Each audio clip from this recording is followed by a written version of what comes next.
But the Prime Minister appeared upbeat in the Commons and stood by her Brexit. UK Foreign Secretary Boris Johnson resigns amid cabinet splits over Brexit. London. Theresa May has stared down a Brexiteer rebellion that threatened to end her prime ministership on Monday. Following the sensational resignation of Foreign Secretary Boris Johnson just hours after the Brexit minister David Davis quit over what he said was her illusory exit plan. Davis quit late on Sunday, saying he could not support May's plans for close trade and regulatory ties with the EU after the UK leaves next year.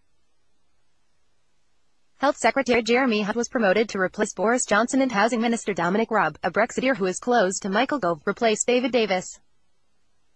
Johnson, the face of the Vote Leave campaign, was under pressure to act following Davis's decision. He wrote a blistering two-page resignation letter on Monday, citing the deaths of female cyclists during his time as London mayor as crucial in his decision. "We had wanted to lower the cabin windows to improve visibility. And even though such designs were already on the market, and even though there had been a horrific spate of deaths, mainly of female cyclists, we were told that we had to wait for the EU to legislate on the matter," he wrote. "If a country cannot pass a law to save the lives of female cyclists, when that proposal is supported at every level of UK government, then I don't see how that country can truly be called independent," he said. Johnson complained that May's Brexit negotiating plan could see Britain turned into a colony and warned that the Brexit dream was dying, suffocated by needless self-doubt. He said he feared Britain might compromise further on immigration and eventually pay for access to the EU's single market, and he could not abide by May's policy of keeping close trade and regulatory ties with the EU. May dug in as she addressed the Commons on Monday afternoon, but was greeted with howls of laughter as she praised Johnson's enthusiasm for promoting a global Britain while in the job. Responding to Johnson's resignation, Davis told London radio station LBC it was unnecessary because, unlike himself, the Foreign Secretary was not required to be the face of the government Brexit policy and negotiations. The dual cabinet resignations, along with another by the Brexit-supporting junior minister Steve Baker, put May's leadership in the most immediate danger since the snap election she called in 2017, only to reduce the Conservatives' majority and return a hung Parliament result. However, she emerged from a critical meeting of the Conservative Private Members Committee on Monday evening unscathed. Significantly, the other two leading Brexiteers in cabinet, Liam Fox and Michael Gove, have not resigned, and Gove was publicly backing May's plan on Sunday. In her own letter, May fired back and said it was right that Johnson should quit if he could not abide by the cabinet's decision. She was a little surprised by his resignation after Friday's agreement, because her Brexit plan would enable the government to spend more on the NHS, one of the key promises made by Johnson and Vote Leave during the referendum campaign. May's Brexit plan unravelled. Support for May's Brexit plan struck after a day-long cabinet meeting at Chequers on Friday.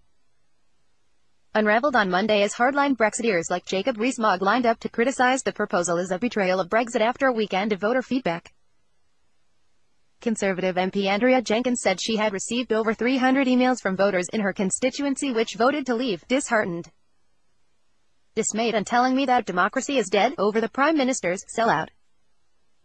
Another pro-Brexit government MP reported a busier-than-usual inbox over the weekend. "It feels like the beginning of the end for her," the Tory MP told Fairfax Media. Sources said Sajid Javid, recently promoted to Home Secretary, would likely emerge as the consensus candidate for leader in the event of any immediate challenge. "The Chequers agreement took 2 years to reach and 2 days to unravel," said Labour leader Jeremy Corbyn, who is under pressure from his own supporters to push for a second referendum. But the Prime Minister appeared upbeat in the Commons and stood by her Brexit proposal for a free trade area with the EU, which hardline Brexiteers said would result in the worst of both worlds, Britain being beholden to the EU while having no say. May said under her proposal, Britain would be able to strike its own trade deals and would seek to join the resurrected TPP trade deal which Australia fought hard to revive after Donald Trump withdrew the United States. Donald Tusk, the president of the European Council, suggested the dual resignations could lead to a total departure from Brexit. But May warned the EU that its own negotiating strategy would lead to a disorderly no deal. She said her government was preparing for the possibility of no deal, and the cabinet had agreed to step up these preparations at the Chequers meeting last Friday. In his resignation letter, Johnson said May's plan was like sending our vanguard into battle with the white flags fluttering above them. "What is even more disturbing is that this is our opening bid," he wrote. He said he had attempted to give the policy a go but could not abide by it. The trouble is that I have practiced the words over the weekend and find that they stick in the throat. We must have collective responsibility. Since I cannot in all conscience champion these proposals, I have sadly concluded that I must go.